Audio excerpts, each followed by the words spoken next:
I'm Jess, and my channel is Living by the F Word. I talk about F words I'm passionate about: flying, festivals, fashion, food, fine art, whatever the fuck I want. So thanks for listening to this podcast. And Angel, thank you for having me. And this is pre-recorded the day before Coachella Weekend Weekend 2. If you're watching this is like before we go to Coachella. So Yeah. make Thanks sure you guys so like much. and subscribe, and hope you enjoy the show. Go check out our channel too. Smash that like button. Smash the like button. I'm So right now you're a full-time flight attendant.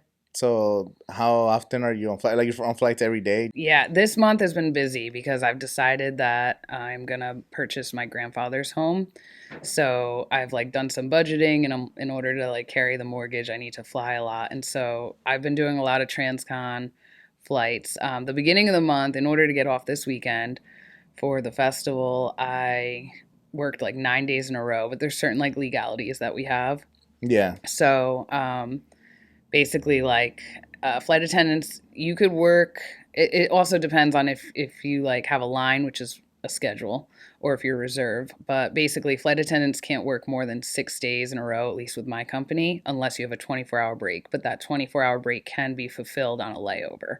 So that was how I was like able to trade to get out of this weekend. I traded a trip and I stacked like all my trips together at the beginning of the month, but I was on like 9 days in a row with just a 33-hour layover in Orange County, and Wow. that was rough. That's tough. I mean, I was home in between, like it was like maybe a 2-day trip and then a single day trip, what we call a turn, where you fly somewhere and fly back, and then maybe another 2-day trip and then a 4-day trip. But it was like it's just a lot. It's a lot. But yeah, yesterday I flew back from Los Angeles to Newark, which is where I'm based, and I live in New Jersey.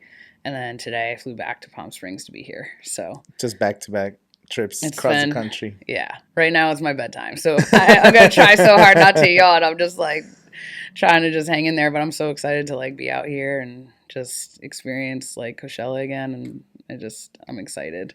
Damn. When's the last time you came to Coachella? How many years have you gone to Coachella? I went 2014, 2015, and 2016. So 2014 was my first one. I'll never forget. Like, I feel like back in, it probably was like 2012, like when was the Tupac hologram? 2012, right? 2012, yeah. Yeah, so I feel like I just remember watching the live stream and seeing that shit. My mind was blown, and I was like, I need to go to this festival, like, at some point in my life. Were you already going to festivals in 2012? 2012 was like kind of when I first started going into festivals. I went to Ultra Music Festival in Miami by myself, and I ended up meeting all these people in a hostel. And I met these Australian guys. I ended up going to Australia later that year. I went to festivals over there. There was a festival called Stereostonic that doesn't happen anymore. It was like their electronic music festival. Mm-hmm. I went to Harbor Life, which is another festival there. And I just kind of got hooked. One of them ended up taking me on Groove Cruise. And when I started going on Groove Cruise, that kind of like catapulted me into like the whole festival world. I started meeting all these people and started going. I would say like 2013 was like a big year where I started going to a lot of festivals. And then how I ended up going to Coachella was I found this tour company. It's this Australian tour company called Awake Tours, and they do music festival tours. And I don't even know how I found them because they were like so far back on Google. So like the owner of the company, my friend Anita, always makes fun of me because she's like, how did you even find my company? But I asked, I was like, hey, would you ever hire someone from the United States to run your tours? And I ended up like sending like a full cover letter, like a resume of like how I'm experienced with festivals. Yeah. And she ended up randomly hiring me, never knew me, flew me across the country. I ran her Coachella tour for 3 years with her because she was kind of shy at the time. So you guys guide people who are going for the first time who want to be part of a group, or yeah, it's a group tour. So it's like anywhere from like 30 to like 40 people that like basically they don't want to do any of the bookings. So she basically books, like they start in LA, they do a whole LA tour so that they could see Los Angeles and then drive out to Palm Springs, get the hotel, go to the festival. And then back when I was running the tours with her, we would go to Las Vegas after that. So it was like I don't know, a week and a half, 2-week tour. But yeah, she does mostly all like primary people from Australia, or from... For the most part, yeah, it's mostly Australians because it's an Australian-based company. Yeah. Yeah. So I mean, but amazing experience, like have lifelong friends. Like she's still my friend. She's out here this weekend, so I'm That's awesome. meeting up with her and her whole group. And yeah, and she really like kind of changed my life. She says that I helped her, but I mean, she like kind of gave me a dream job because like Coachella was like a dream to me because like I always just was watching like Coachella, Yeah. like from the East Coast, and I was like, I gotta go there, and then to like actually go there for work. And What how was like when you do you still remember how Coachella was compared to what you thought it was? Like the difference, like the shock or your first thoughts when you actually were in the festival? um yeah, I guess I just like I really got excited when I was at Sahara for the first time just because remember vividly watching that like on the live stream and just remembering how big it was, and like I think Fatboy Slim was there that year, and just like seeing how massive the crowd was, and like I just don't think you realize how many people are there. Yeah, it gets really And crazy. I don't know. I practically like when I discovered the Do Lab, that was like a whole other thing because like I love that company because I had gone to a music festival conference in 2014. At the time, it was called IMF Con. Do they Um, still have those? yeah, yeah. Where are they at? In You should Vegas? actually I want to go to that. What you the would be fuck? a perfect person to go to a there's a bunch. So IMF Con is was sold and is now called X Live, and it's in Las Vegas, usually in November or December. Okay. And then there's one in Santa Barbara. The former founder or partner of IMF Con, she runs one out called Fest Forums in Santa Barbara. But it's really great to network. Yeah. So one of the I think it's like one of the brothers that owns the Do Lab was out there, and like that's kind of how I first like discovered them. And so then actually being at the Do Lab and like seeing the vibes there, I was like, wow, like I could see like how their festival's lightning in a bottle. And at the time, Woogie Weekend was going on, and like there's like the vibe there is Yeah. just so unique. So being there, I was like living there. The Yuma was so cool, but it's nothing like I think it is now. Like I can't wait to see what it is now. Because back then it was just like the disco shark and like maybe a few disco balls. Yeah, it was way smaller. I think last year, the Martinez brother line was so long. I Oh think they wow. made Oh, it bigger this year. I wanted to ask you. So is there really lines for like big acts there? Yeah, at the Dulab, yeah. So Well, there was a big at the old. Dulab or Yuma? I'm sorry. Oh, okay. Yeah, the Yeah. Yuma, the Yuma. Yeah, yeah. I So was this past weekend, I didn't see how it was Friday and Saturday night because we went there in the morning. So how we did recapping Coachella Weekend yeah. one, the first act we went was into the Yuma. We watched Kyle Watson.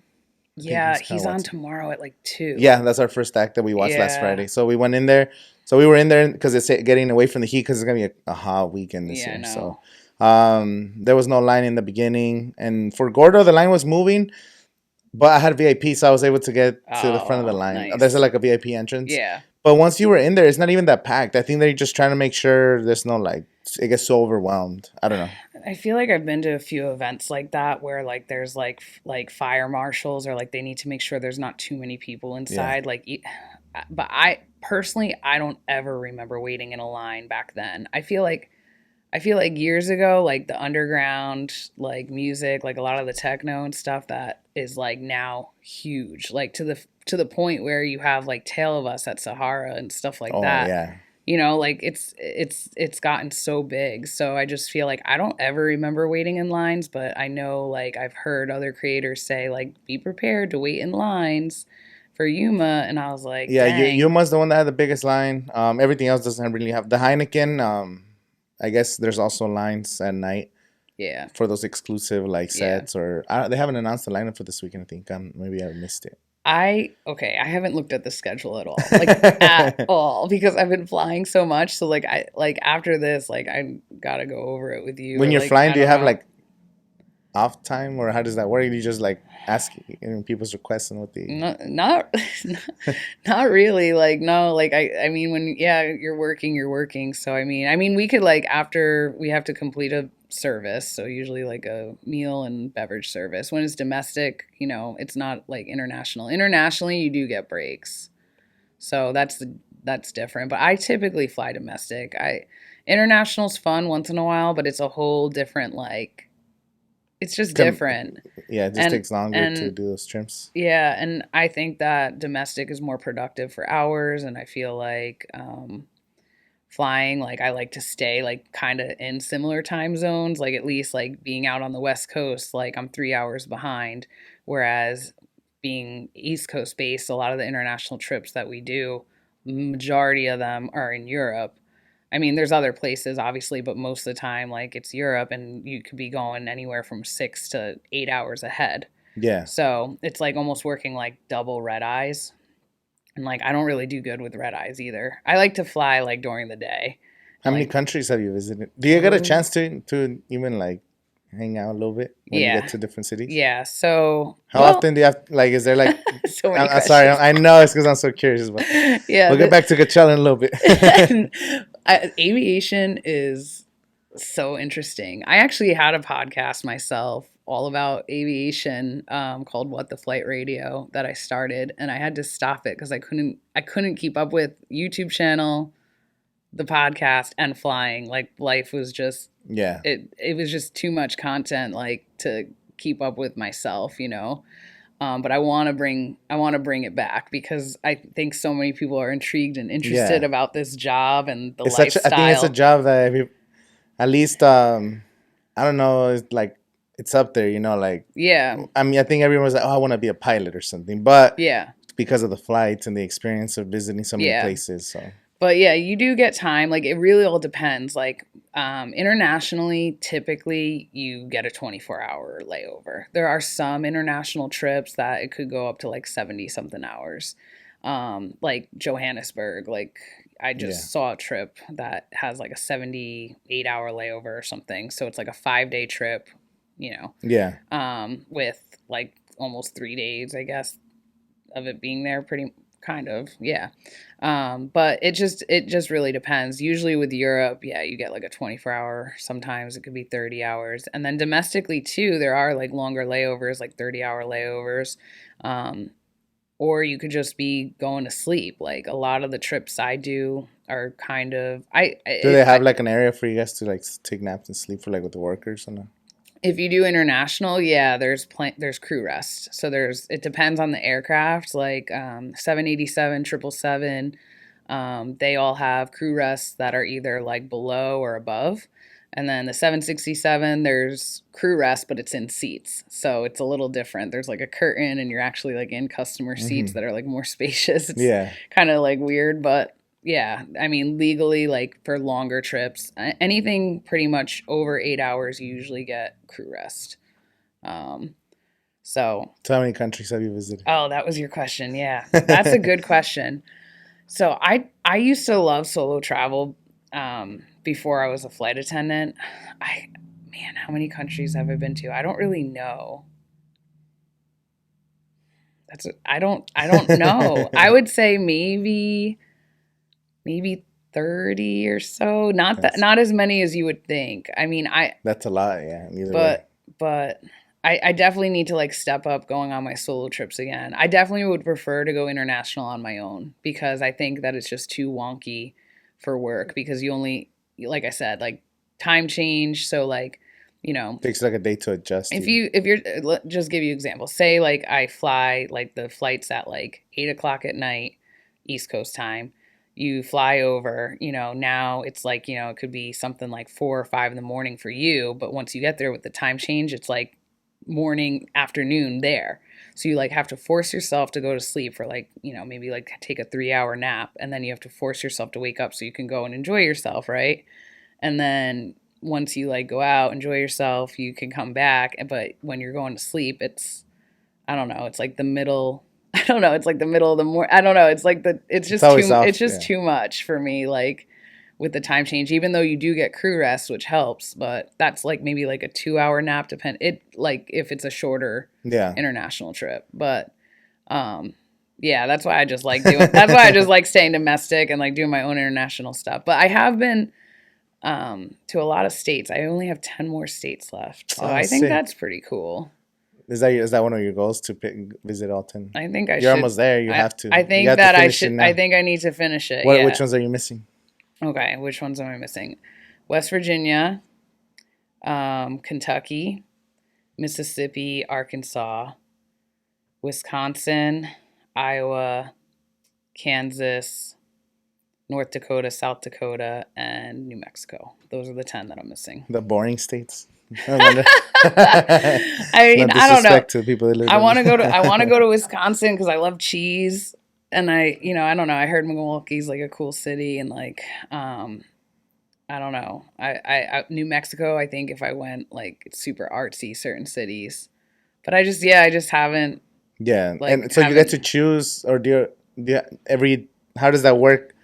Like, do you get to choose the gigs that you're gonna be going on, the flights that you're gonna be going on, or do they give you like, oh, you have these options for this week, or how does that work? So, okay, everything is based off of seniority in the industry, which is why there's not a lot of movement. And that's why you'll sometimes see like a lot of senior flight attendants that have been flying for like 40, 50 years because, I mean, the job, it's a great job. You have great benefits, you travel for free, great health insurance. And then the more senior you are, the better trips that you hold. Yeah, So, there's, why would you want to leave, yeah, right? That's kind of like what it's like. So it kind of just depends. Everything goes by seniority. So if you could hold a line is a schedule, and it comes out for like the full month. And so you'll get the line that you're awarded, but you're able to trip trade. So if like you have trips that you don't want, like, so for instance, next month, like I have a trip on my birthday. I don't want to work that trip. I want to trade it. I can, if I want to, if there's something that I can trade for. It's so complicated trying to explain yeah. to people. Like, now that I think about it, like but yes, you could trade your trips. You bid for trips that you want. So if you like flying turns only, there's a lot of people that have families and kids. They want to be home, so they'll just fly like a turn, like down to Florida and back, down to Texas and back, to California and back. Like the ladies that were working my flight today were flying to Palm Springs and then going back to Newark all in one day. So that's like 11 hours of flight time just in one day. So there's certain people that like to do that. There's certain people that like multi-day trips because they're commuters. So commuters in the aviation industry are people that fly to work. So someone that lives in LA, but they're based in Phoenix and they fly to Phoenix to go to work. That's crazy. Yeah. I know commuters that live in Europe and then they fly to Newark and then they fly back on a trip and How long is the flight from New York to Europe? to like to the UK. I guess it's like only maybe 7, 8 hours maybe, and then but coming back's always longer. Going west is always longer. Going east is faster. Faster. And then I don't know, like, I guess I don't really know because I don't do that much international. It's not that bad. Maybe like 8 or 9 hours, depending on it depends on where you're going. Like Amsterdam is maybe like 8 hours going, coming back maybe 9 or maybe a little more. Yeah. So, but yeah, it's a very interesting career and industry, and I think people are always interested in like all the questions that Yeah. you're asking is It's like so, get it yeah. all the time. And that's why like I started like my podcast show because there's like so many like terms that people in the industry don't know either. Like there's just like weird names like a slam clicker. I'll give you that one. What is that? What's a So slam a clicker? slam clicker is someone that they go to their layover, they slam the door and they click the lock. They don't go out. That's all you do. They just chill. They just chill. They Netflix and chill. They're a slam clicker. They don't go out. So like it's just I don't know. Yeah. There's so much things. Like I was never a flight attendant before I was a flight attendant. And there's just so much things that I'm still learning, and I've been doing it for 8 years now. So it's just really interesting. 8 years. So it's almost at the same time you start going to festivals, or a little bit after. Yeah, a little bit after. I pretty much became a flight attendant so I could go to more festivals. That was I like was my about to goal. ask you that. That was like my goal because I like loved festivals so much. And when I graduated from college, I was just kind of waitressing and bartending, and then I started traveling. I started going to all these festivals, and then it was kind of hard to get. It's hard to get time off in the restaurant industry. I feel like Especially the busiest times of the weekend. yeah. So and then it just got to the point where I'm like, okay, like I need like health insurance. Like I'm getting older. I can't just be You like gotta pay for things. waitressing. Yeah. Like not that I don't think listen, you can make a lot of money waitressing and bartending. So I'm not like no hate on that. I'm just saying I didn't really it's hard to have health benefits with that job because your hours are lower. So I was just at a point where I was like, I need like health insurance, I need travel benefits. I'm just gonna be a flight attendant. Like I could How long? What do you need to become a flight attendant? Or like, what are the requirements? You have to go to school. They have to do some kind of training program. Yeah, I'm actually an instructor for my company too. And so the training is for our company is about 7 weeks. Mm. The requirements, I'm not sure what the hiring requirements are because I'm not in like recruitment or anything like that. I don't know if like they prefer like a degree or not. I honestly, I don't know. But I think everyone, that's the one thing about this job. Everyone comes from so many different backgrounds. Everyone's so interesting. Like I'm an art major. So like obviously, and then now I'm a flight attendant. So it's Yeah. just, and then there's all different people from different backgrounds. I think a lot of people get the job thinking, oh, I'm just going to fly for a little bit. And then they end up staying because like they just It's end so up cool. loving it so Yeah. much. Yeah. So, but yeah, I don't think there's like requirements. But yeah, most companies put you through a training program because there's so much safety involved. People don't realize, like, I think a lot of people just think that flight attendants are there to like serve drinks and stuff. But they're, every time we get on a plane, we have to pre-flight the equipment, the safety equipment, pre-flight like the actual aircraft, like doors, make sure everything's working properly. We need to know procedures, how to what they call arming the doors, which is basically making it where if there was an emergency, the slides would deploy. Um, and just knowing first aid, basic Hmm. life support. Um, there's firefighting. There's a lot. Yeah. There's a lot people just don't think about. What's the craziest thing you've seen in a plane? Or like Oh, a jeez. crazy customer, a moment. You probably have like 1,000 a day, but that was anything. um, I had these people. I've had people smoke on planes. You would think people like don't, but they do. People sometimes they get like too drunk in the airport. They're not supposed to come on the plane. They somehow get on the plane, and then the altitude like really makes them all like messed up. And I've dealt. I don't know. I do feel like I thought after the pandemic things would like be like better, but I think it almost like got worse in a way, like with Mm. how people act. But most people are nice. I will say, Yeah. like for the most part, like everyone's like nice. But like yeah, You get those people. there's There's always definitely bad there's actors. definitely like yeah, exactly. But yeah, for the most part, everyone is like pretty much is nice. You know what I mean? All right, going back to Coachella, just to circle back. We're flying back to Coachella. Really bad. What's So you went to Coachella 2014, 15, 16. Which one was your favorite from those 3 years? 2015, 2015. easy. 24. Okay, the reason why is so 2014. It was the first time I was running the tour group, and it was both our first time out there running the group, and we just like the first night we didn't get to like where the bus was to pick us up properly. We were walking on one of the roads that there was supposed to be no pedestrians, and it was like all this craziness. And like we went weekend one too, and I don't know if you remember, like the winds were like it was like really windy and like dusty, and like I just remember getting like dust in my eyes, and like it was just I don't know. We didn't have all the kinks worked out.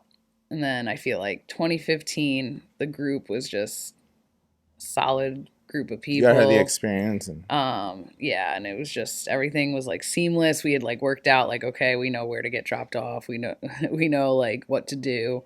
And it just was better, and I just think musically and like ACDC was that all year, right? around like had a great year. And that was the year with the caterpillar and the butterfly and like I Yeah. think right? Yeah. That one that was a bad year for me. Oh my god, really? Oh Yeah. my god, that's so crazy. I See? I got too drunk. Oh no. So I drank 2 4 locos before going in. Oh, they're like illegal now. Yeah, they're illegal. They banned them because they killed people. And yeah, I had like the worst headache on Sunday. Gosh. So it was yeah, it was 2015 Sunday, and then I just couldn't enjoy the music. My head was just hurting, and then I lost my group going in. That's another thing. I made everybody lose like 2 hours. That's why it was. A lot of the lessons that I try to tell on the channel is things that happened to me and shit. So Yeah, right. Of um, course, that's the whole point why we create content, and a lot of the stuff that we create is from experiences we've had. yeah, That's exactly why like in like my video, like the first tip was you need to know the paths. because that's what happened 2014. We didn't know the past. We were on the wrong path. We couldn't find our driver. We couldn't find where we were supposed to get picked up. And I was leading around like a group of 30 people. We didn't know where we were going. Yeah. So that was why, like, that was like one of my tips in my video. Exactly. Like, that's why we do what we do to help other people. And how many music festivals do you go a year? Do you have an idea, or just as much as you can? Because you go to a lot of smaller festivals as well. And then I saw you recently.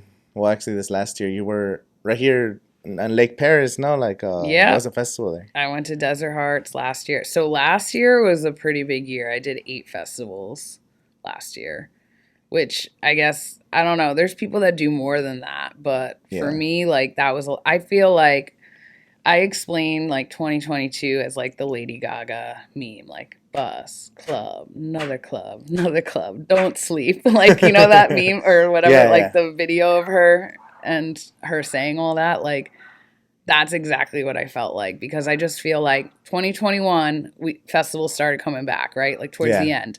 And so from the fall of 2021, my first festival back in September was Elements Festival. From that festival until Arc Music Festival in September of 22, I was at a festival almost every month, sometimes twice a month.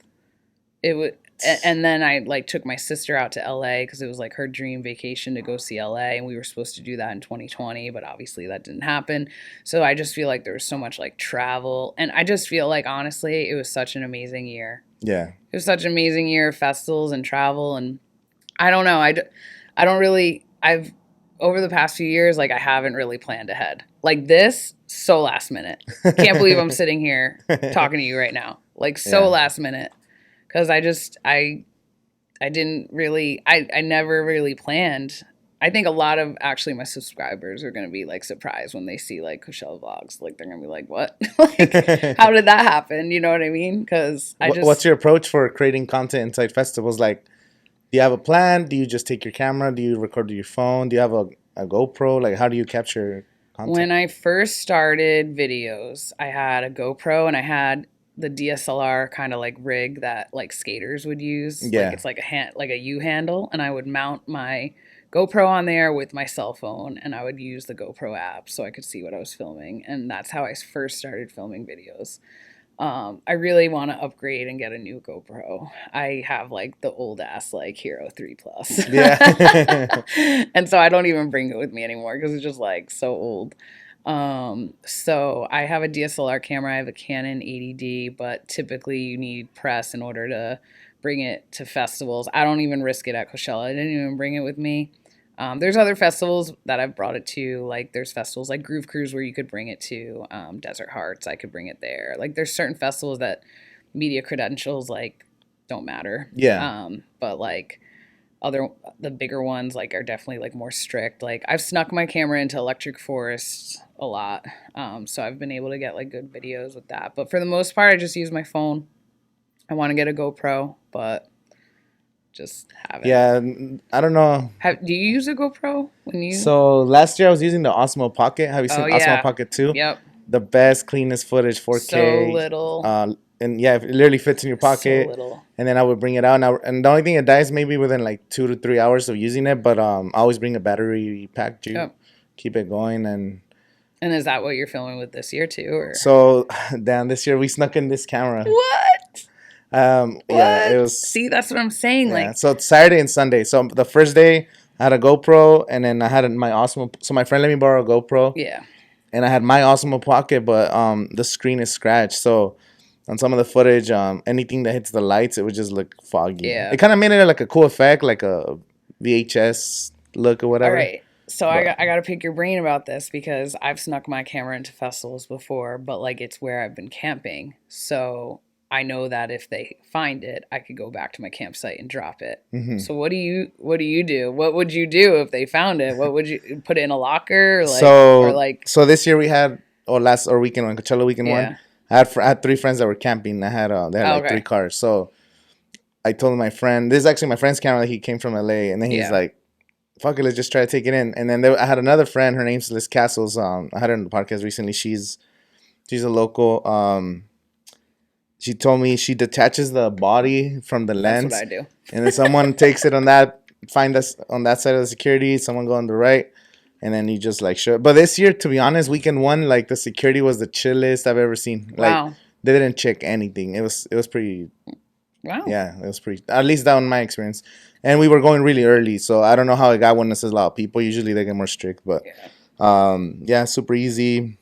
That's typically what I would Yeah. do when I would, if I do sneak in, if I have to sneak in my DSLR, I separate the lens from the body. I put them in different places and just hope for the best. I like Yeah. wrap one and like, Well, you have another friend, just give them like the lens or something. right. And Yeah. then if they ask me, oh, it's just my charger. Some people don't know, like, Right. just Yeah. like, Well, yeah, I mean, it works out, but I didn't even try to, because I'm staying like maybe 20 minutes from the venue. I'm not staying on site, so yeah, like I don't even yeah. want If to you risk it. then You know it what I was mean? like, So I'll damn, where just do I be even using go? my phone.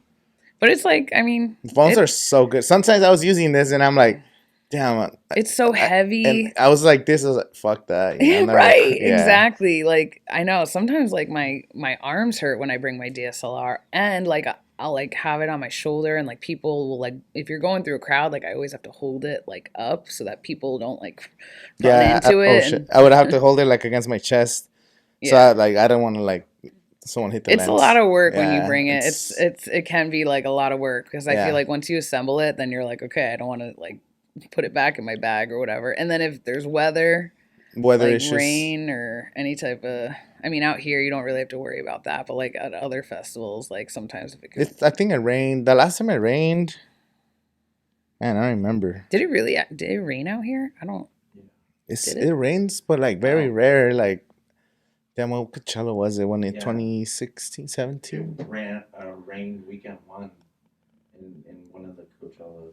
Recently, 2019. I don't remember what year it was, but it yeah. rained one day. Wow. The one time Probably cooled it down. the my favorite time that it rained was 2012. So that the same weekend with Hologram Tupac. Yeah. It rained that Friday. So the Friday Swedish House Mafia was playing, and then it started raining like at that time. Wow.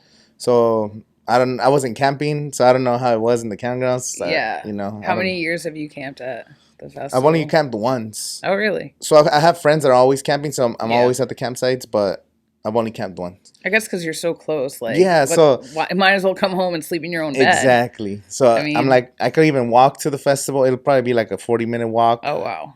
or 30-minute But walk, still, yeah, it's close but enough. it's so close. Like I Yeah. appreciate and I know that the real experience is camping or whatever. But I'm gonna go rest. Like Yeah. you know, I'll probably be at the campsites. I got other friends that are staying this week.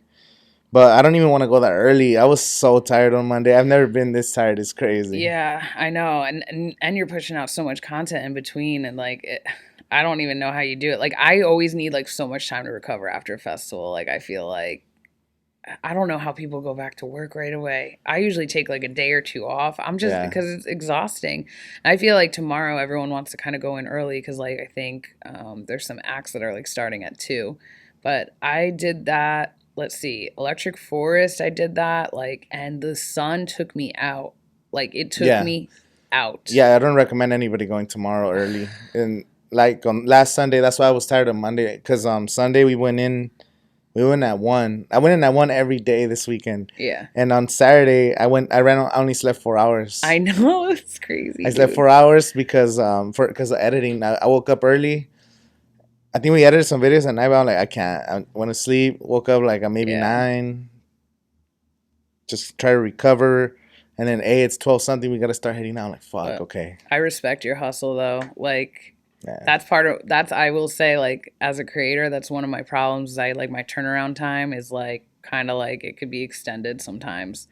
There's times where like I don't even get like a festival review out for a few months after, and I'm like, you know what? At least that's the beauty of YouTube, though. At least It's evergreen. searchable content, and people will still end up. I like watching your it, content, though. I like your content know? because you really give really like deep dive into, Thanks. and like they're not like short videos. Like sometimes your videos are longer, but you prioritize giving like the actual like good ass tips. Yeah, Like, you know? I feel like I'm like a teacher at heart, you know what I mean? Like I instruct for my company and like I don't know if anyone like listening is into astrology, but like I'm super into astrology and my specific week of like birth is called the week of the teacher.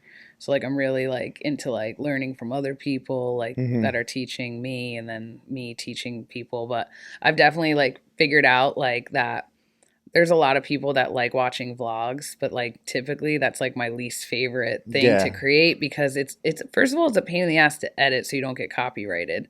Like that's why like the sets get so choppy.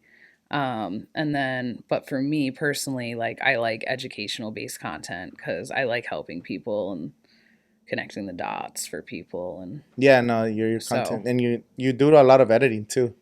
You see yeah. all the B-roll you put in and graphics. You put in a lot of work for because I know because like I Yes, make cuz you video. do it. Yeah. You kind of know like some people Yeah. don't really edit their videos or and I sometimes get lazy. Like I'll edit a lot of edits in the beginning if it's a 10-minute video, and then by after like minute 6, I just kind of less B-roll, and I'm just like, Yeah. you know what? It If people are still watching, they'll like watch it. it takes a long time. Like sometimes people just like listen to what I have to say, but I do try to like yeah Be engaging for put the those ones that are watching. elements in for people that do watch YouTube. You know, Yeah, it's important. And then I try to do like little sound effects. But I've been watching other like YouTubers and like how they just put the B roll over, and I'm like maybe I'm just gonna do that. No more like sound effects to let them know, hey, there's B roll here. You oh, you know, put it when you would put a sometimes like sound. I'll put like a little pop so that people know like you Oh, know like what was that that? so that they like look at what I put up, but I don't Yeah, know if it's necessary. I think So I think it's is if you do them is good because it's like a change of pace or something, right, yeah, like a but change up or like a distraction some or a something to distraction. like Yeah, or like to get well they them. say because I watch a lot of like Mr. Beast interviews and all trying to make Mm, better videos and all that stuff, and you need to be changing every 5 seconds something new, whether yep. it's more text, change to a B-roll, change low zoom in on your talking point or Yeah, something. I don't well, know. yeah, because people's attention span now is like, especially with short form content, like taking over, like, and that's one I thing. still don't Like, like short. I don't believe in short form content. As far as I feel like the deep, longer videos are what actually gets people to connect exactly, yeah. and actually follow you or just become mutuals or Yeah, because whatever. they get to know your personality, I guess. And yes, I agree. Like that's how they connect. Like that's how your audience connects with you. Um, yeah, I try to do like shorts for like if I do like flight attendant layovers, like this is what I did in a layover. Like I like doing showing people shorts that way. But yeah, I like love talking a lot. Like that's why my videos are so long, you know? Like I Yeah, could talk forever, especially if it's something I'm like passionate about. I feel like, yeah. Just you it's know, just like fun. What's your favorite festival that you've ever been to? Like the best festival experience. Like what year and what festival was it? okay, my top festivals I have two. My favorite festivals are Groove Cruise and Electric Forest. Those are my Yeah, I want to go to Electric Forest so bad. That's like my dream. dude. It's in Ah. Michigan, right? Is that You Michigan? know, they have a program that's open till the 30th of April. It's through their plug-in program. So it's a way to get involved. There's two that I'm going to apply for, but you should apply, and then maybe get to go. What is that? What is that So plug-in so the program? plug-in program for Electric Forest, there's so many ways to get involved with the festival. They have like a sticker design contest. So if you're an artist, you can like design the official sticker and it gets sent out with everyone's tickets. They have artist installations that are actually within the forest. They have a wish machine. The wish machine is something that basically um, you do something that helps the earth or the environment or something like people like mental health something, and Electric Forest will grant a wish for you. They have so much things, but the some of the other things they have for creators is they have the unmediated content creator program for people like us that create content. And if you have any ideas, and it's not necessary that you've been there before, but if you have any ideas, you could like apply with what ideas you have to create content as a smaller creator. And yeah, and then they have one for radio. So I actually want to apply for both of them. The radio one is like more for electric forest radio podcasting. Mm-hmm. But they have this series on there called Forest Today. To me, that's like where they really tell stories about people behind the forest, whether it's artists, the people that created forest, all different like people involved, like yoga instructors, stuff like that. And I think it would be a really great thing for my brand to like build off of that because I talk about F words, right? Yeah. My whole channel is living by the F word: flying, festivals, fashion, fine art, food. A lot of these things are like what are in music festivals, right? Yeah. And so I just think there's so many ideas I could run with as far as like interviewing like live painting artists. There's a lot of hot air balloons at Forest, so like flying. So like I'm actually I worked on that on the flight over today. I was working on like part of the application. So after Coachella, I want to like apply for that. But you should apply if you want to go to Forest because you get a free GA wristband. Oh, that should be So dope. What's the dates for it? Or they like the month? they cut the dates for Forest are usually the last weekend in June. Okay. So the weekend before 4th of July, but it's like the 22nd, 3rd, 4th, 5th, something like that. Okay. But yeah, I have those dates open. you, But I'm dude, applying this right now. you should apply. But yeah, anyway, my favorite festivals are Forest and Groove Cruise. And Groove Cruise, like, so can you tell us a little bit about Groove Cruise? Oh my God. I wanted to ask you were posting about it. I said, oh, damn. Yeah. So just like, so people know, like I've been going to both those festivals for a very long time. My first Groove Cruise was in 2013. I only missed 1 year, 2016. Every other year I've gone, and 2014 I went on both coasts because they have it on the East Coast and sometimes on the West Coast.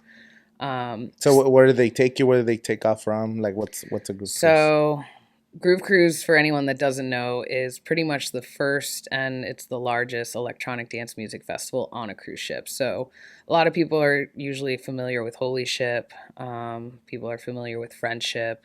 But Groove Cruise was the first one. It started in 2004, and in 2024, it's going to be their 20-year anniversary, which is crazy. Nice. And so they do both coasts. Usually the first one started in Miami, so most of the time they do an East Coast one usually out of Miami. Sometimes it's out of Fort Lauderdale. We've done one out of Orlando. But usually on the East Coast in January, around the end of January. And sometimes they'll do a West Coast cruise in September, October.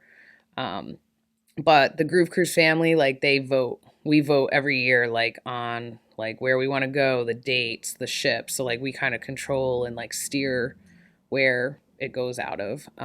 But it's basically, it's one of the best festival communities I've ever been a part of. Like the network is amazing, and like it's just so like tight knit and small because it's like, well, this year is going to be the largest boat ever because it's their 20-year anniversary. Yeah. So there's going to be about 4,000 people. But when I first started going on the smaller ships, it was maybe only like 2,000 people. So it's like you're always running into the same people, and then everyone goes back almost every year. Like there's a lot of people that go back. Like me, like this past one was my 10th Groove Cruise. That's crazy. So and then it's like you only see these people like whenever. I mean, and well, what I like about Groove Cruisers is that I meet up with them at festivals all over. Like I might see some this weekend at Coachella. Like we always do meetups. Like I've seen them at Arc Music Festival and all over the world. Day Zero in Tulum. Like we always are planning stuff. BPM Festival when it was in Mexico. Like we're always planning stuff together and like doing stuff like outside of Groove Cruise. And I feel like that's how I meet more Groove Cruisers is like going. Sometimes there's people I meet not at Groove Cruise, but like out of the festival, they're Groove Cruisers, and then we see them again, and then it's like the network just keeps growing, and like it's just huge. I don't know. There's just something special about it being like on a boat, like sunrise sets, like it's 24-hour programming. So there's really no other festivals like that. Like, yes, at camping festivals, you can, go to the afters, there's silent disco, or there's parties at the campgrounds, right? Like, so it can be a 24-hour program, but this is actually scheduled. Like the festival is scheduled with artists 24 hours, So watching sunrises in the middle of the ocean, going to a private beach party, docking and getting off and just having a private beach party. Do they have like parties part of the cruise experience, or do you guys just show up to like and find like a club or something? It kind of depends on the location. Like I've been to West Coast ones where they've done it like, or even like East Coast ones, like where we got off in Key West and there was different like bars you could go to. So it kind of depends on the location, but most of the time they do a private party like at an island. So like this last year we went to, because we were on Celebrity, which is owned by Royal Caribbean. So we went to Labadee, which is in Haiti. It's like a private island in Haiti. So we went there. So there's like private beach parties. That's sick. With Groove Cruisers, and there's like theme parties. So it's like, to me, I explain it as like, it's like Halloween, next level Halloween. Yeah. Because people go crazy with their costumes. What do you think of the announcement for EDC or EDC? Oh, EDC, SEA. Yeah. Is that like a rival company? So who does Groove Cruise? Or is that just a company called? So Groove Cruise is run by a company called Wet Travel. Wet spelled WHET, and wet means to excite. So to excite your life. That's like the whole thing behind their brand. And they've done multiple cruises, not just Groove Cruise. They've done like Shiprocked with rock and roll. They've done metal cruises. They've done Zen cruises. So they've done fully chartered cruises, all different kinds of cruises, but Groove Cruise is like their baby. Yeah. You know, the owner, Jason, is amazing, and their whole team, it's a very small team of people that they just do like such a great job. And wait, what was your question now? I forgot. I went on a tangent. EDC. Oh, EDC, yeah. What's your opinion on that? Are you going to go to that? No. Okay. So my opinion with EDC is that Insomniac had bought Holy Ship, and Holy Ship hasn't been on a ship in years because they like got their I believe, I don't know if this is totally accurate or not, they got their like sailing license revoked, which is why they became Holy Shipwrecked. So the past few years, Holy Ship has been on an island. Like in an island, like a resort, basically, like not on a ship. So they made it Holy Shipwrecked. There's not too much I know about Holy Ship and Friendship because I haven't like done either, but the Friendship cruise is basically like all like the OG Holy Shippers that do Friendship. There was like this whole divide that I don't really know about, to be honest, because I've never gone. So like anyone that's watching might might be cringing, like she doesn't know what she's talking about. But anyway, this is what I think. Insomniac bought Holy Ship, then they couldn't do Holy Ship anymore, and then now they're deciding to do EDC. And I'm not gonna lie, like I think it's kind of like a fucked up dick move that they're sailing in November, like couple months before Groove Cruise's 20-year anniversary, almost on it's like an identical ship. And like I just feel like Insomniac is like such a beast, like when it comes to like land festivals. Like they run the West Coast. You know, they run a lot of stuff internationally too. Like there's EDC Mexico, there's they have like 400 EDC nightclub everywhere, takeovers over the world. Like it's just Insomniac is like mega. And I just feel like when it got announced, I was like, what? You know, and also they're like sailing during like hurricane season. Like I don't know how that's gonna work. Like it's like hurricane season in the Caribbean from September to like November is like not good. So, like, I don't know how it's going to work, but I just kind of, like, remember when it was happening because, like, I feel like Groove Cruise is, like, by, like, a smaller, like, independent company, like, kind of. It's, like, I was just kind of like, man, like, that's crazy that you would do that. But, like, there's so many Insomniac people that, like, are, like, obsessed with Insomniac. It's sold out. Like, I mean, it's sold out. The lineup's not even out. Insomniac has such a dedicated fan base. You know? Yeah, dedicated fan base, for sure. Yeah. And I've been to Insomniac festivals. I've done EDC Orlando. EDC Las Vegas is not really like. You've never been to them? I have tickets for that one, but I don't think I'm going to go. Yeah. It's my first one. I've never been to it. I always tell people there's a lot of people that know that like watch my YouTube channel that I've said this before, but like it's just not for me. I'm like definitely a nature driven festival person. I like festivals that are outside, nice scenery to look at, you know, grass, mountains, palm trees, or beaches, or forest, or nature, you know, like Don't Trip in Utah. That was a great one. Like there's just ones that I would rather be in nature. I don't want to be in a parking lot and with rides and waiting in line for rides. And there's a lot of people that are like, you have to go. There's nothing like it. But I feel like a lot of the art and a lot of the stuff that's at EDC, like is like influenced from like Burning Man, and I've been to Burning Man a few times. Like a lot of the large scale art that's at Coachella, EDC, like it's all art that was built at Burning Man and then brought to like another festival. Like do you remember the year they had like the trucks at Coachella? There was like mangled trucks, like 18-wheeler trucks, like piled up.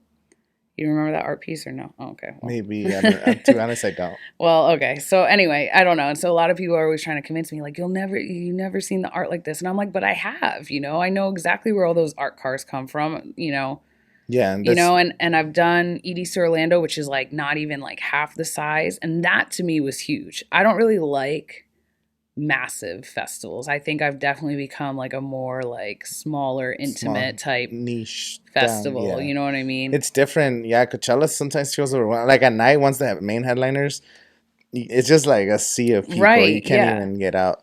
Yeah. Yeah. And like especially when there's like sets at Coachella that start ending like at different times, and like all the cross traffic is like crazy. Yeah. And that's how you get lost. And like, I don't mind getting lost. I could go off on my own and all that, but like, yeah, I definitely prefer like, I feel like smaller, intimate festivals. But even like, Forest is huge now. How many people go to Electric Forest? Like when I first started going, I feel like it was only like 50,000 people, and I feel like last year it was easily over like 150. I feel like it was huge. I felt like they oversold it. Yeah. In my opinion, I don't know. Yeah, I'm gonna apply for that one for Electric Forest, and if I don't get it, I plan on going next year, not this year. I have some other trips going on, and they announced a power trip here at the Polo Fields. Oh yeah, I heard you talking about that. The tickets are expensive. Yeah. To be in the pit, $1,500. What? Wow. To be standing, and they have GA, but it's like, so the stage is right here, then it's the pit, $1,500, and then there's gonna be grandstands, so like people can sit down. I don't know how much those are. And then behind the grandstands is general admission. So like $600 to be standing way in the back where you can't even see the stage way over here. Wow. Going through all the tiers. So I feel like it's only worth it if you're sitting or in the pit. But then I'm like, $1,500 to just go see that 6 artists. Which is also 6 artists who are probably like the last time you'll ever get to see again. So yeah, and all together. Yeah. I want to see That's how they get you though. I know. What was the other one that they did out here that I really wanted to go to with like Roger Desert Waters? Drip? Oh yeah, Desert Trip. Desert Trip. Yep. I really thought hard about that one. Yeah. That was like, okay. The Who. Oh my God. Like Rolling so many Stones, like amazing Paul classic McCartney. rock. Yeah. Yeah, I thought about coming to that, and then like, because it was just, the lineup was epic. That's how they get you. That's, they make you feel like, you're never going to have this opportunity again. So you got to do it. The marketing, man. They get down. Golden Voice. I don't go to too many festivals, but the Golden Voice festivals are always the best ran ones. Like, it's night and day. When another company, I've been to a few for other companies, but everything's just so smooth with Golden Voice. It's crazy. The lines, the bathrooms, the production's always good. Like, I don't know. Yeah, they've nailed down like what it takes to put on like a festival and like what needs to happen. You know what I mean? Like, yeah, if you have lines at any festival, that's a no-go. And like, so you have to have the right staffing for like bars, security, for everything, so. They're pretty smart. I was talking to this girl selling ice cream, and then I talked to some people that are selling in the merch area, and so even some security guards. They give them like a 2-hour lunch. Oh, wow. So you're able to go catch some sets. Like, you're already in the festival. Yeah. Mm-hmm. And then sometimes they're placed while they're listening to one of the stages. So, maybe you're selling ice cream, whatever. You're watching like a bunch of artists. Yep. And, 2-hour break. Or sometimes you go do like a morning shift, and by like 6 p.m. you're out. And they're technically not allowed to let you in, but some people stay for the headliners, and they're running on no sleep, but you're working and enjoying music. Yeah. So I know at least for that, it's pretty cool that they allow them to enjoy music. I just feel like also like the thing with like Golden Voice and like they really like, I feel like production wise for art made like brought art to festivals that like people can interact with, you know? They were like, I feel like one of the first to do that.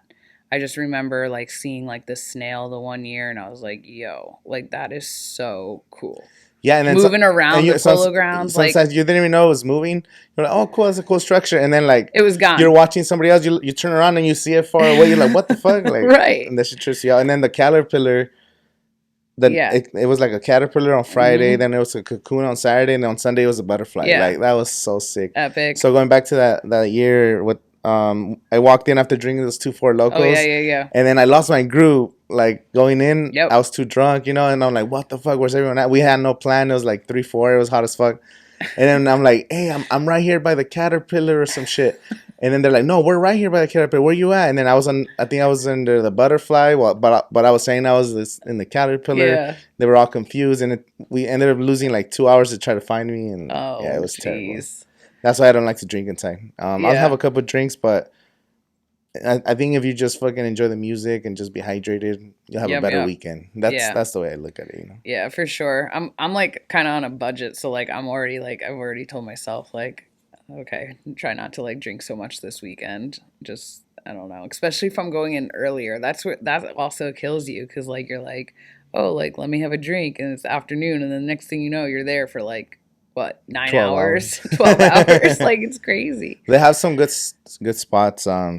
I don't know when you want dropping this, but probably after the festival.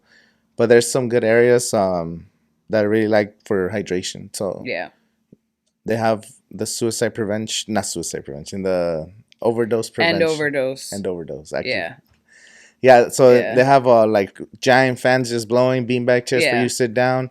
They have free cold water bottles. You don't have to buy water. Just sit down and get as many waters as you want. yeah, We took like a 40-minute break on Saturday because I was super tired.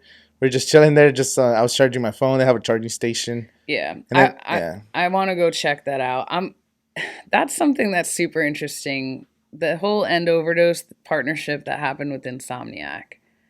That was something that was interesting to me because it's a nonprofit harm reduction company, yet companies like Dance Safe have been like, been trying to be on site at festivals for years, but can't be because of the Rave Act. And then all of a sudden, like End Overdose, like when I saw it like last weekend for weekend one that they were at Coachella, I was like, how is this happening that they're like on site? Like, yet Dance Safe hasn't been able to be on site. What's Dance Safe? I don't know. So Dance Safe is a nonprofit organization. They sell drug testing kits. They do harm reduction. They have earplugs. They have condoms. Probably like a lot of the same stuff that End Overdose has. Mm-hmm. They have educational pamphlets about different types of drugs, so people like, their effects and things Yeah. like that, and just,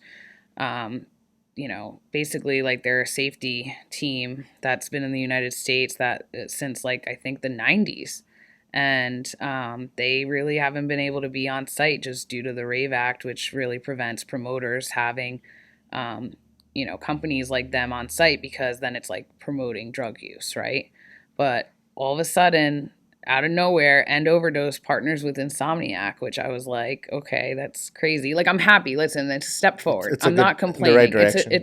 I'm not complaining. I'm happy. I'm just there's like confusion for me with that. And then Yeah. when I saw that they were at Coachella on site, I was like, yo, like this is crazy. So I want to go there and like talk to people and like just like, see what they're up to and like, I think they're doing Narcan administering, like teaching you how to do that. So I think that's like really important, especially like with what's going on with drugs being like laced with stuff. They have like, a little presentation. We had them tell us a little class. Yeah. They have like a little one of those like CPR persons. Oh wow. And they show you like, oh yeah, lift the neck and you insert the thing with the nose, and they give you a little class. Wow. If you want, like you don't have to get it if you don't want to. Yeah. And then while you're laying down, just checking. There's like people walking around asking you every like 30 seconds to a minute, like, oh, are you okay? You need anything? Yeah. It's pretty cool. So I'm really happy that there's harm reduction, like people. Yeah. At these bigger festivals now, like yay, America, we're finally catching up with the rest of the world. Like Canada. That happens more in Europe. Canada and Europe been doing this for years, decades. Like it's night and day compared to what we deal with over here, and it's just silly to me. Like everything over here is just silly. Have you been to Tomorrowland? I have been to Tomorrowland. Damn, that's bad. How was that? Long time ago.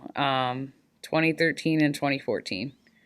So, yeah, like I said, like 2013, I feel like was I hitting just them all. I'm just like, I got oh. hooked, man. That was 2012 was like when I really got hooked. I went to Ultra, but 2013 was like the year that I did like Groove Cruise, Ultra.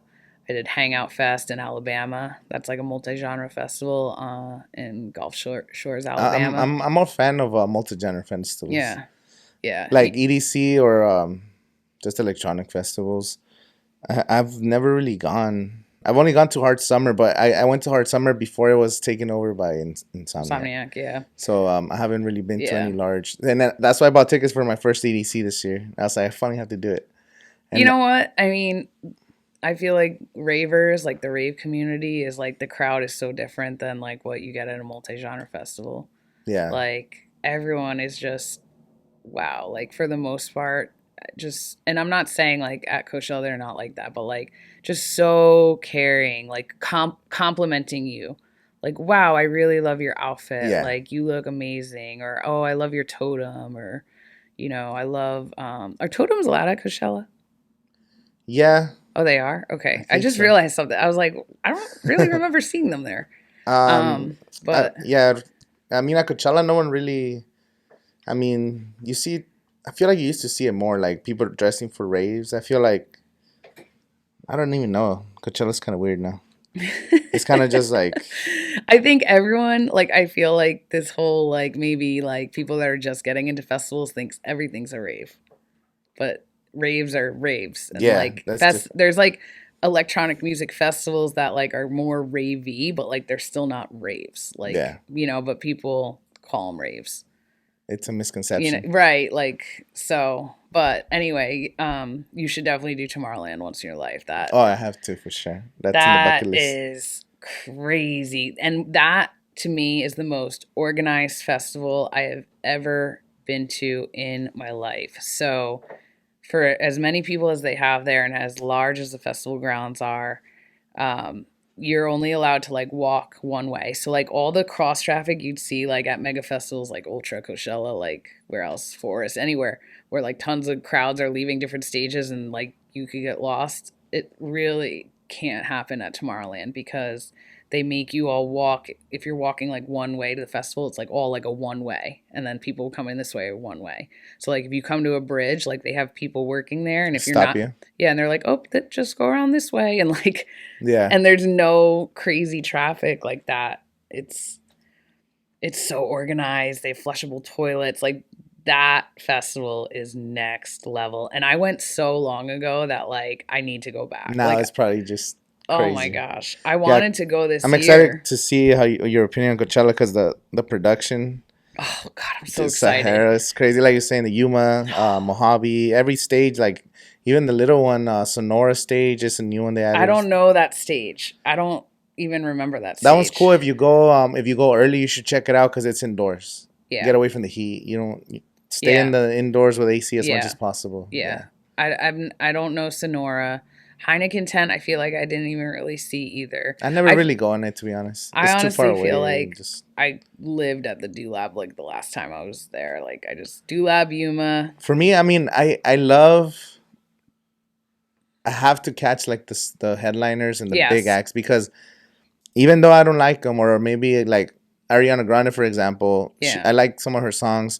I'm not a big fan of her, but like I know that she probably spent $2 million on that production with all the speakers and the screen and everything. Like you gotta watch that show. Oh yeah, no, I go catch. There's some people that don't though. But There's some people like, nah, I'm gonna be at the Yuma 12 hours, and they just looking in there, boom, boom, boom. That's what they're. I mean, they're having fun and that's dope. But for me, I like to see the big events. And I think that this is the thing with like speaking of like the lineup and everything. Like there, so many people are like, "Oh, the lineup sucks," and I'm like, "Does it really? Do you know? Have you listened to like some of these tracks? I'm sure like some of these artists have like very popular tracks and like very large careers that like you just probably don't recognize the name, and so, but I mean, I know you said like this year you weren't really happy with the lineup either, but I don't know. I'm excited to be back. I will probably go see like artists that I would probably never see. I'm excited about Blink-182. So sick. That was my first concert ever.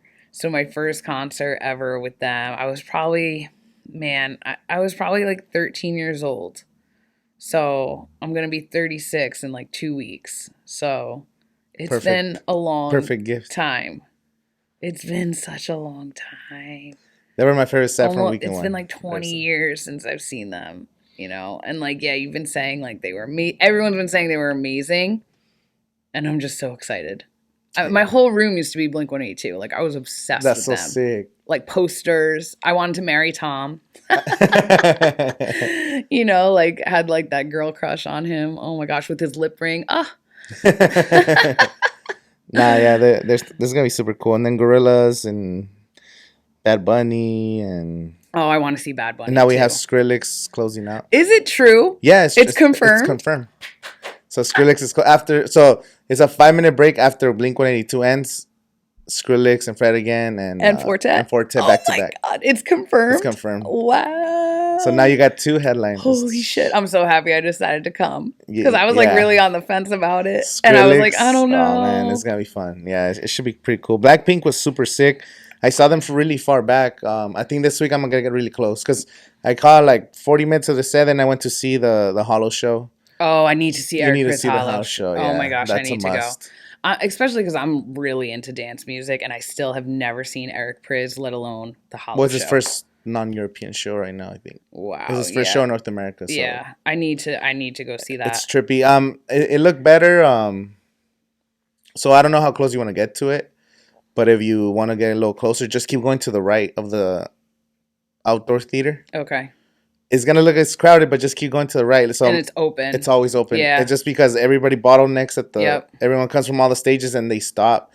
But you Yep. just keep forcing your way in and then walk along the fence and there's Yeah. always room at the front. And Yep. then that way you actually see it. Because I don't know, for me, I thought the Hollow was gonna be more like in the middle of the field. Right, because you but- see all the videos and it looks like in the it's middle gonna of the touch field. you. But it does come out, but it's almost over just where the stage is. Kind of like where. So I think you got to be a little closer because I saw it from really far back. It still looks super cool. Like you could see it like it's 3D and Yeah. shit. But Yeah. you want to get closer, just keep going to the right. And then who else? I don't even remember who's playing. But I want to see Metro Boomin and Friends. They changed the lineup. So last week it was just Metro Boomin. Yeah. Now it's Metro Boomin and Friends. Oh wow. And then today he posted a picture of ASAP Rocky wearing his hoodie and it said like new merch. Oh. So last week people were speculating that he was gonna bring out ASAP Rocky. So last week he brought The Weeknd, 21 Savage, Future. Oh yeah. I forgot who That's else. pretty big. He had like 6 guest performers. Yeah. So to this one it says Metro Boomin and Friends. So he's gonna bring probably new performers and new. Good So to know. probably catch that and then I need to look. I haven't even had it. I honestly haven't even. I don't even know who's on tomorrow. I don't even. I need to look at a schedule. Like once we finish talking, Yeah. like I need to look at a Well, schedule. tomorrow's Bad Bunny and I know Bad Bunny's headlining. Becky G, Metro Boomin's tomorrow. Is there like any like indie or rock acts that you recommend, or you're not really into that? Or So Youngblood tomorrow as well. okay. I think Youngblood is tomorrow. They're like a rock band. They're pretty cool. They remind me of like a 2005, 2006, 2007 rock band. Okay. Like that era. Yeah. So they're maybe like a 6, 7 p.m. in the outdoor theater, Youngblood. Yeah. They're rock. I think Wet Leg is a rock band. I think it's either tomorrow or Saturday. Okay. They're pretty cool. I didn't get to see them, but I heard their set was really nice. Yeah. I really wish I had time to like listen to the playlist more because that's how I kind of like discover like new music that I want to go check out at a festival. And like I just feel like it's gonna be like a lot of kind of just like discovery, maybe going with other people, like trust in their judgment. Like I want to try to. I mean, I'm really happy with the dance music lineup for Coachella this year, but like I have seen a lot of these artists a lot, and I probably will see them again. You should see Blackpink if you had a chance. Okay, yeah, I know you keep recommending. They're so good because like even if you don't know their music, like just the choreographies are crazy. I want to see Bad Bunny too, just because I feel like Bad Bunny's I like to feed off the energy because sometimes I don't even know the songs, but I'm like, these people singing next to me are so going into hard. It when they're I'm like, so let's into go. it. Yeah, like, right, exactly. I know. It's so cool. When you see like true fans and like it's your first time at a set, you're like, wow. You know, yeah, for sure. Sometimes I'm like, oh dang, like this I feel year like we listened to every artist on this year's lineup. We went from the bottom up, from the lowest on the lineup, and you know, we listen to everybody, but it's also not fair because we only listen to like 1 or 2 songs. Yep. You know, is that like fair to the artist? You know, like what if I picked the songs that just weren't my style? But right. We kind of then we made a short list of like 16 artists per day. And then at the end, you end up watching like 4 or 5 artists per day and whatever you end up Yeah, I catching. mean, there's distractions and things Yeah. just end up happening. You say you're gonna do one thing, and then I have a like friend- you end up a somewhere friend else. a friend who works for Golden Voice, he says because of the Coachella app, you need to download the app to register your wristband, and they Okay. use the app to track where people actually watch. Wow, really? So they get all the That's data. interesting data. They get all the data, and he says on average, so over a weekend, the people only watch 5 artists Wow. Well, it's over 3 days. I think people average. underestimate the amount of time it takes to get to one stage to another. It doesn't matter the festival. Lots of times, like, you just get distracted by like an art sculpture, or like some random performer, or like some random thing happening, or like then you're like, oh, let's stop for food, and like all that time adds up. Bathroom, food, Yeah. let's fill up the hydration packs. Like all this stuff ends up adding up, and then by the time you get somewhere, sometimes you're like, man, I don't want to go all the way back. Like I just came from there. I know that You know? that happens. You're at this like last week. So- We were like, oh man, on Saturday. That's Saturday. Yeah, that's the day I was so conflicted because I wanted to see like the Kid Leroy was playing at the Sahara tent at 10:30. Odessa was doing a secret performance at the Do Lab at 10:30. Eric Prydz was at 10:30, and Blackpink was going on at 10:30 because I was watching Blackpink. Then I'm like, I was at Blackpink, and then I was like, fuck, should I go see Odessa or should I go to Eric Prydz or see a little bit of Kid Leroy? And I was just like, so we It's ended up hard. leaving Blackpink. I called like 20 minutes of of the Hollow show, Yeah. and then we went into the Do Lab, but the fucking line was we were so far back, I couldn't really Yeah. get in there, and I Yeah. feel like you have to be inside to enjoy, Yeah. So then we were there. I ran to some friends. We were there for maybe 10, 15 minutes. Then I went to see the ending of Kid Leroy, and I caught one song, like his last song. Yeah. And then I had to walk back to the main stage to watch Bad Bunny. And then I literally walked the whole festival going from stage to stage instead of just enjoying one. And that's one of It's so hard because sometimes you're like, yes, you want to split your time, but then that happens and you're like, did I really just enjoy myself? And I literally walked Like- 2 miles for nothing, I think. Right. And I was super tired by the end. I was like, fuck. Yes, I know. That's why sometimes like you think you have a plan, but then you just kind of have to like stick at where you're at and just say another time. I think it's crazy. So the Do Lab was that packed, huh? Like I feel like when I Well, because everyone like spread the rumor. Oh, Yeah. Deza tweeted. Yeah. Oh, yeah, we're going to be.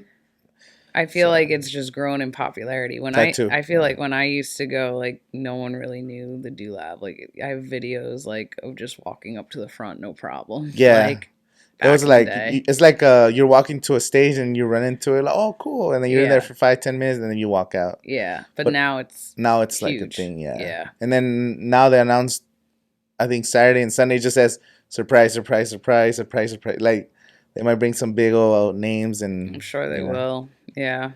I just like the vibes there though. So Yeah, that's all good. yeah. But anyway, I don't want to take more of your time. Thank you for coming on the podcast all the way. Thank you for having me.